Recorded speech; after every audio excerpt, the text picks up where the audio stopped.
Imaginez un instant qu'on vous arrache vos vêtements au milieu de la foule, que votre peau soit exposée sous le soleil ardent, que des mains étrangères vous barbouillent de fumier frais et que, sans un gramme de dignité, on vous force à vous traîner dans les rues poussiéreuses pendant que vos voisins observent, se moquent et rient.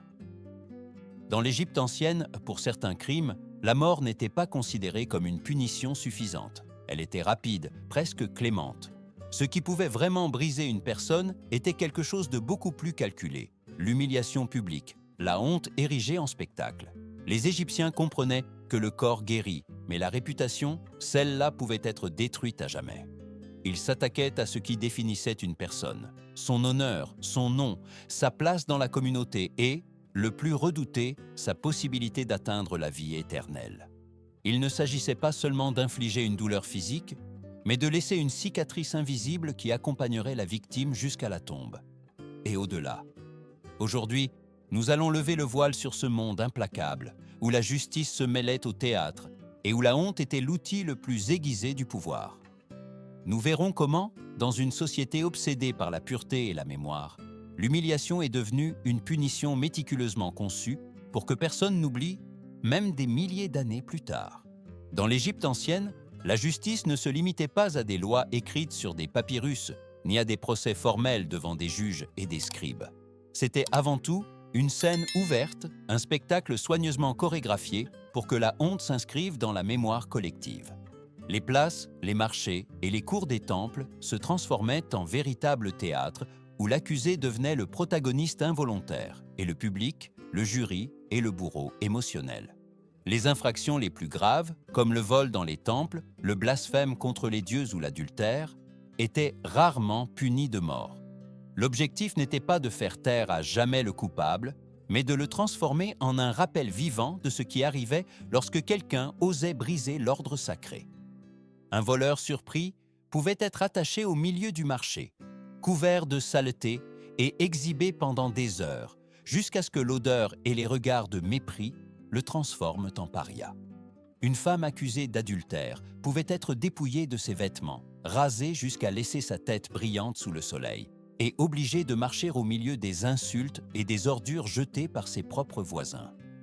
Ce n'étaient même pas des manifestations spontanées de cruauté. C'étaient des punitions planifiées, avec un objectif clair, que chaque geste, chaque cri et chaque regard restent gravés dans l'esprit de ceux qui observaient. Ainsi, la justice égyptienne agissait à deux niveaux. Elle punissait le coupable et avertissait tous les autres. La peur de devenir le prochain spectacle public maintenait la population en conformité avec les normes, bien plus que toute menace de châtiment physique. Dans la vie quotidienne de l'Égypte ancienne, certains délits déclenchaient des punitions si précises et symboliques qu'elles servaient de leçons vivantes pour toute la communauté. L'adultère, par exemple, n'était pas seulement puni par l'humiliation, mais par un rituel public conçu pour détruire l'identité de la personne. Une femme surprise dans une relation illicite était dépouillée de ses vêtements devant tous, sa tête rasée jusqu'à la laisser nue et brillante sous le soleil du désert, et puis forcée de défiler dans les rues tandis que les personnes présentes jetaient des ordures, criaient des insultes et riaient de son malheur. Parfois, sa peau était marquée d'un tatouage ou d'une brûlure, afin que la honte soit indélébile. Le blasphème recevait un traitement similaire. Quiconque osait prononcer des mots offensants contre un dieu pouvait être traîné dans la cour d'un temple, obligé de s'agenouiller pendant que les prêtres lisaient ses crimes à voix haute et, immédiatement après, fouetté sous le regard fixe de la foule. Ce moment ne se terminait pas lorsque les coups cessaient. Il devenait une histoire qui circulait de bouche à oreille, s'assurant que personne n'oublierait le nom du coupable. Même le vol, surtout s'il s'agissait de biens sacrés, impliquait une punition chargée de symbolisme. Le voleur pouvait être enduit de fumier et exposé sur le marché afin que l'odeur repousse tout le monde.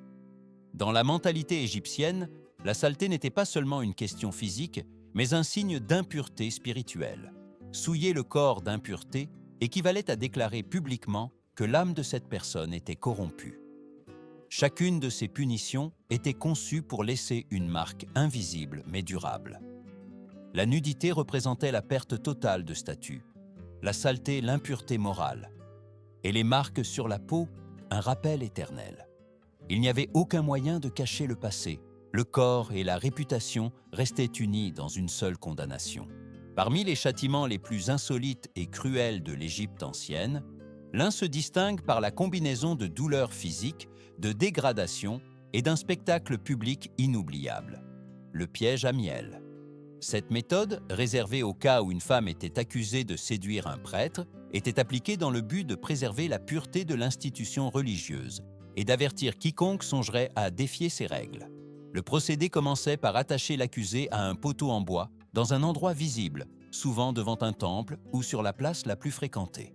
Ensuite, des prêtres ou des fonctionnaires versaient lentement du miel liquide sur son corps, de la tête aux pieds. Sous le soleil brûlant, le miel se réchauffait, pénétrait dans chaque pli de la peau et dégageait un arôme doux et pénétrant qui attirait des essaims d'insectes, mouches, scarabées et, dans certains cas, guêpes et abeilles libérées délibérément pour augmenter le tourment. Bien que le miel ne coupait ni n'empoisonnait, le supplice était dévastateur. Les insectes couvraient le corps de la victime, piquant et mordant sans relâche, tandis qu'elle restait immobile, incapable de les repousser ou de se protéger. La douleur se mêlait à la honte d'être exposée, collante et sale, sous le regard de dizaines de curieux. Les rires, les commentaires et les gestes de mépris de la foule amplifiaient l'humiliation. Dans certains cas, les victimes survivaient après avoir passé des heures, voire une journée entière, sous ce tourment. Mais la vie après le piège à miel offrait rarement de rédemption. L'odeur et les cicatrices pouvaient disparaître, mais pas la stigmatisation sociale. Beaucoup de femmes punies de cette manière étaient rejetées par leur famille, privées de mariage et condamnées à une existence marquée par l'isolement. Ainsi, la punition ne se terminait pas avec leur libération. Elle continuait, invisible, dans chaque regard fuyant et chaque porte fermée.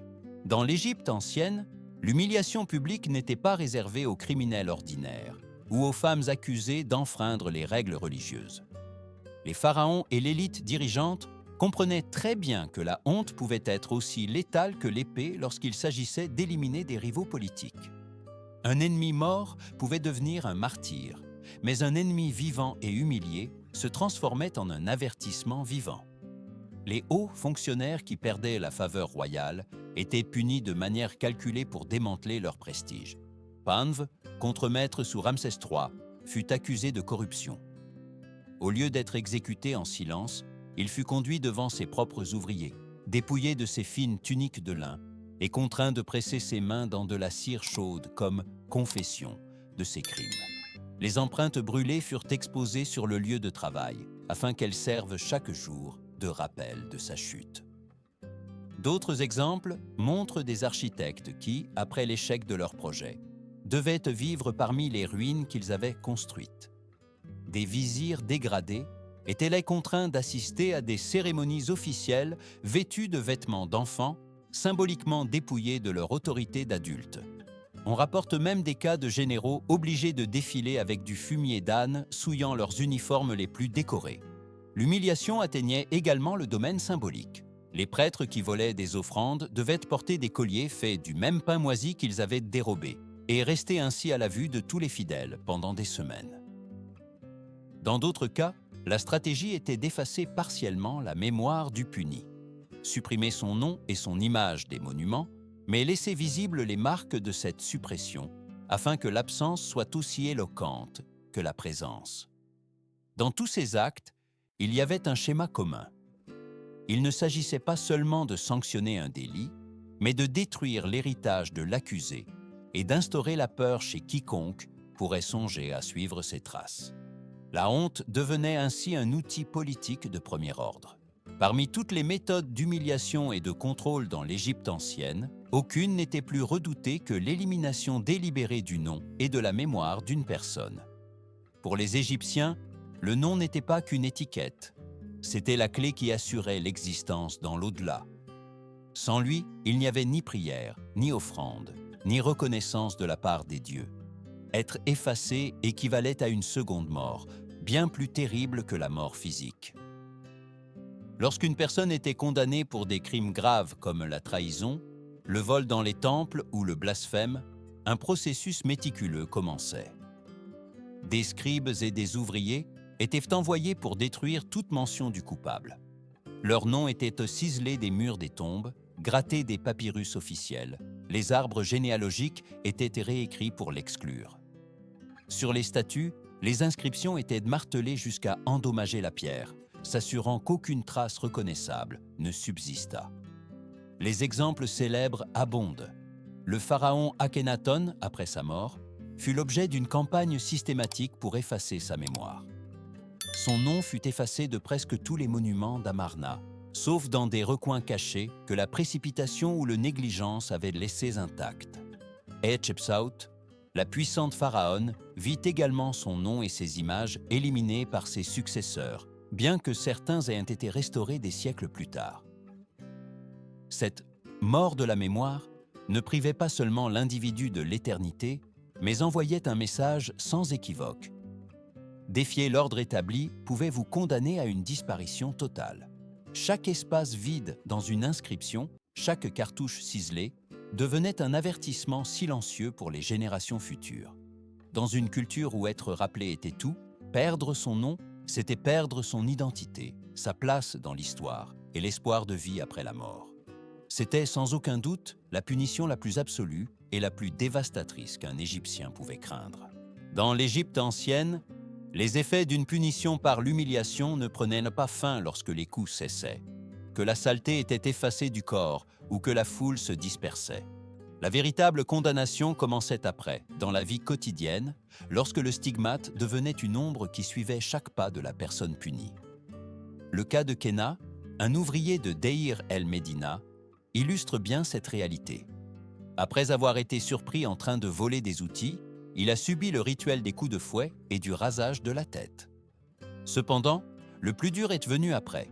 Aucun de ses compagnons n'a voulu se rasseoir avec lui pour manger. Ses filles n'ont pas pu trouver de mari et son nom figurait à la fin des listes de rations, même en dessous des apprentis nouvellement arrivés. Des décennies plus tard, il portait encore les conséquences de cette unique erreur. L'humiliation se transposait également au domaine funéraire.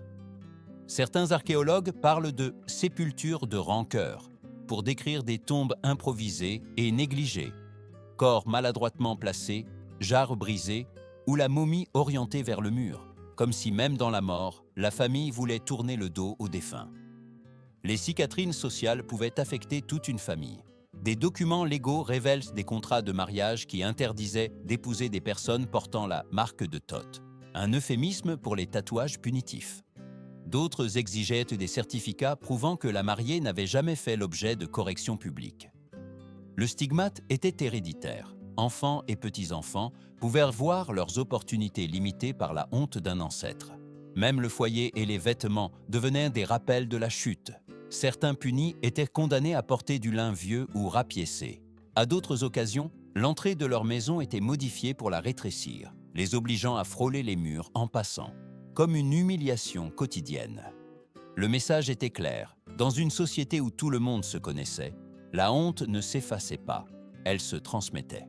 Pour les Égyptiens, la honte n'était pas seulement une émotion désagréable, c'était un outil de contrôle profondément lié au concept de Ma'at, l'ordre divin qui régissait l'univers.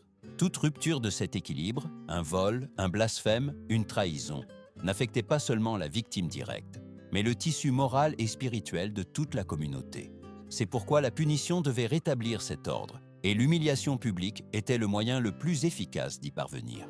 Ces punitions attaquaient 3 piliers fondamentaux de la vie égyptienne: l'appartenance, l'identité et l'héritage. Perdre ses cheveux, par exemple, n'était pas seulement un changement physique, cela transformait l'individu en un étranger au sein de son propre quartier. Être tatoué ou marqué, c'était transformer le corps en une affiche vivante du délit commis. Et l'élimination du nom des registres et monuments n'effaçait pas seulement la mémoire de la personne dans cette vie, mais lui fermait les portes de l'au-delà.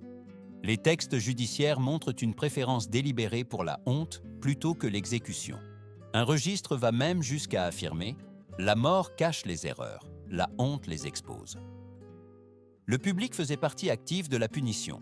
Ses rires, ses regards et ses murmures prolongèrent la souffrance bien après la fin de la cérémonie. Dans l'esprit égyptien, la douleur physique était transitoire, mais l'humiliation laissait une cicatrice invisible et persistante. La victime ne se souvenait pas seulement du moment, elle le revivait chaque fois qu'elle croisait un témoin, chaque fois qu'elle entendait son nom murmuré au loin. C'était, en essence, une forme de mort sociale qui maintenait le contrôle sans avoir besoin de verser du sang. Bien que des milliers d'années nous séparent de l'Égypte ancienne, l'essence de l'humiliation publique demeure vivante, simplement avec des outils différents. Au lieu de places bondées et de cours de temple, nous avons aujourd'hui des écrans, des réseaux sociaux et un flux constant d'informations capables de transformer n'importe quelle erreur en un spectacle mondial. Ce qui était autrefois un crieur public ou un prêtre lisant les crimes devant la foule est aujourd'hui un hashtag viral, une vidéo partagée des millions de fois ou un fil de commentaires qui dissèque chaque détail de la chute de quelqu'un. Un politicien accusé de corruption ne défile pas nu dans les rues, mais il peut voir ses anciennes publications refaire surface, ses erreurs se répéter en boucle et sa réputation s'éroder en un temps record. Un cadre qui commet une faute grave ne reçoit pas de tatouage punitif, mais son nom reste à jamais lié au titre et aux recherches sur Internet. Même des étudiants ou des personnes anonymes peuvent devenir la cible de la honte collective lorsqu'un moment malheureux est capturé en vidéo et diffusé sans contrôle. Le schéma est le même. Rendre l'erreur visible, isoler le coupable et prolonger le stigmate bien au-delà de l'incident initial. La différence est que, dans le monde numérique, il n'existe pas la possibilité de effacer complètement le passé. Les archives en ligne, les captures d'écran et les moteurs de recherche agissent quasi comme les inscriptions sur pierre de l'Antiquité, permanents, accessibles et prêts à raviver la mémoire de l'offense. En ce sens, la soi-disant culture de l'annulation n'est pas une invention contemporaine, mais une adaptation moderne d'une pratique millénaire. Tout comme les Égyptiens, nous continuons à utiliser la honte comme une forme de contrôle social, en l'enveloppant d'un langage nouveau, mais en poursuivant le même objectif, rappeler à tous les conséquences de franchir les lignes tracées par la société. Au fil des siècles, les outils ont changé, mais la logique derrière l'humiliation publique demeure intacte. Dans l'Égypte ancienne, couvrir quelqu'un de fumier, lui raser la tête ou effacer son nom des monuments n'étaient pas des actes impulsifs, mais des stratégies soigneusement conçues pour infliger une blessure plus profonde que n'importe quel coup, la blessure d'être rappelé par la honte. La douleur physique cicatrise, mais le poids d'une réputation détruite peut écraser à jamais. Ces histoires nous montrent que la mémoire collective est une arme puissante. Les Égyptiens savaient que les gens craignent plus l'oubli et le déshonneur que la mort elle-même. C'est pourquoi leur châtiment ciblait ce qu'ils valorisaient le plus: l'honneur, l'appartenance et l'éternité. Et, d'une certaine manière, nous continuons à agir de même. La place publique est devenue le réseau social et les fresques de pierre, des titres numériques. Peut-être, en regardant en arrière, n'étudions-nous pas seulement un passé lointain, mais reconnaissons-nous un miroir inconfortable de notre présent. Car la question n'est pas de savoir si nous avons dépassé l'humiliation comme outil de contrôle, mais combien de fois nous continuons à l'utiliser sans nous en rendre compte. Et ainsi, la leçon que nous laisse l'Égypte ancienne est claire. La honte survit au temps, et ceux qui maîtrisent son usage maîtrisent aussi la mémoire des peuples.